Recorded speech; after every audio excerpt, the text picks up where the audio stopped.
بسم اللہ الرحمن الرحیم نحمدہ ونصلی علی رسولہ الکریم اما بعد۔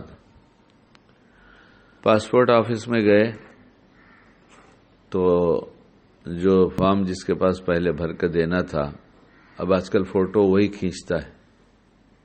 جیسے آدھار کارڈ بنانے جاؤ تو فوٹو وہ کھینچتا ہے، اور ایسا بہترین کھینچ دیتا ہے کہ اگر کوئی جوان اپنے منگنی سے پہلے اپنی ہونے والی سسرال میں وہ فوٹو بھیج دے تو خوبصورت بھی ہوگا، تو فوٹو کہہ دے گا اس سے شادی مت کرو، اتنا اچھا کھینچتا ہے وہ۔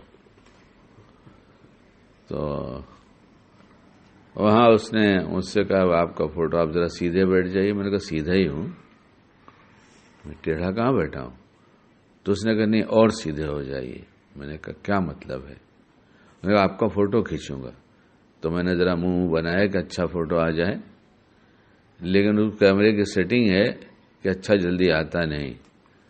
تو خیر وہ مطلب نہیں میرا کہنے کا، تو جیسا ہے سب ٹھیک ہے۔ تو لیکن عام طور سے جب فوٹو کھینچا جاتا ہے تو ٹھیک کیا جاتا ہے، ذرا سیدھے ہو جائیے، ذرا گردن اوپر کیجیے، ذرا ایسا دیکھیے، آپ یہاں دیکھیے، ذرا مسکرائیے۔ ہاں تو لیکن جب آدھار کارڈ بنتا ہے اور پاسپورٹ کا فوٹو بنتا ہے تو نہ مسکرائیے نہ زیادہ سیدھے ہوئیے۔ ایک دفعہ کہہ دیا سیدھے رہیے، ٹیڑھے رہیے، میں کھینچ لیتا ہوں۔ بعد میں دیکھنا پڑتا ہے اپنا ہے کہ دوسرے کا ہے، میرا ہے یا میرے بڑے بھائی کا ہے، وہ دیکھنا پڑتا ہے۔ بہرحال تو اس نے فوٹو کھینچ لیا اور پھر ہمارے سامنے ایک چمڑے کا ایک کور جیسا رکھا۔ تو ہم نے پوچھا بھئی یہ کیا ہے؟ تو اس نے کہا یہ پاسپورٹ جو ہے یہ بہت بڑا آپ کی پہچان و شناخت ہے، یہ آپ کا پہچان پتر ہے، یہ آپ کا آئیڈینٹی کارڈ ہے، یہ بہت بڑا پروف ہے یہ۔ اس لیے اب ہم لوگ یہاں پر ایک چمڑے کا اچھا سا کور رکھتے ہیں تاکہ یہ محفوظ رہے۔ تو ہم نے پوچھا فری میں دیں گے یا پیسے لیں گے؟ انہوں نے کہا نہیں 500 روپے دینے پڑیں گے۔ تو ہم نے کہا اتنے چھوٹے کا 500 روپیہ؟ انہوں نے کہا حفاظت بہت بڑے کی کر رہا ہے اس لیے 500 روپیہ۔ تو ہم نے کہا دے ہی دو۔ تو جو چیز ہماری شناخت کی ہے اس کی حفاظت کس طرح سے کرنا ہے اس نے بتا دیا۔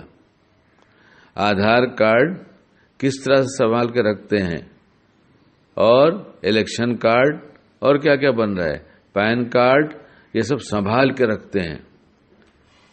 کہتے ہیں نہیں بھائی نہیں، یہ ہمارا پہچان پتر ہے، اس کو سنبھال کے رکھو، اس کی حفاظت کرو، لاکر میں رکھو۔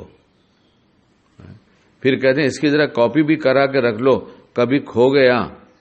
اتنی حفاظت کے بعد بھی کہتے ہیں کبھی کھو گیا تو ایسا نہ ہو کہ پریشانی ہو، کم سے کم ہم یہ بتا کر دوسرا ایشو تو کروا سکتے ہیں، ہے مشکلیں نہیں ہوگی۔ وضو تو ہمارا پہچان پتر ہے، قیامت کے دن یہ ہمارا پہچان پتر ہوگا، یہ اسے کتنا سنبھال کے کرنا چاہیے۔ اور جتنی دیر باوضو رہیں گے اتنی دیر وہ نفس شیطان جو ہمارے دشمن ہے، خصوصاً شیطان، وہ ڈرتا رہتا ہے، ڈرتا رہتا ہے۔ لیکن اس کا کہاں اہتمام ہے؟ کھانا ایسے کھاتے ہیں کہ منٹ نہ سلام پھیرتے ہیں وضو جاتا ہے، نہ جانے کتنے ایسے ہیں۔ نماز بڑی مشکلوں سے پڑھتے ہیں، بڑے پریشر میں پڑھتے ہیں، اس لیے کھانا ڈھنگ سے نہیں کھاتے۔ تو اس لیے خیر اپنے پہچان پتر کو بہت اچھا رکھنا چاہیے، یعنی وضو بہت اچھا بنانا چاہیے۔ یہ کل قیامت میں حضرت نبی کریم صلی اللہ علیہ وسلم اپنی امت کے اعضاء جو وضو کی وجہ سے روشن ہوں گے، چمکتے ہوں گے، اس کی وجہ سے آپ پہچان لیں گے۔ تو اسی لیے کہ پہچان پتر ہے۔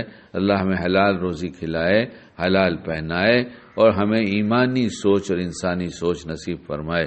اللہ ہمیں باعمل بنائے۔